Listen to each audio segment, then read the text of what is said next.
الشعب اليمني شعب مسالم، شعب عظيم، لكن عند الشدائد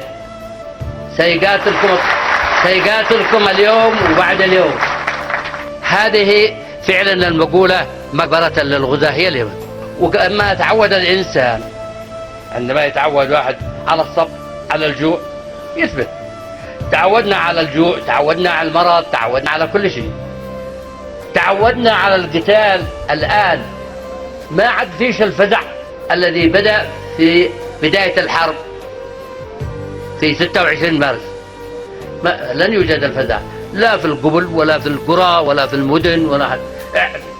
أصبح عمل اعتيادي، طائراتهم تجول ولا حد معبر لها، تضرب تقتل ما مشكلة. الناس منتظرين، هذا هو حرب. فالثبات والثبات ومواجهة العدوان هذا شعارنا.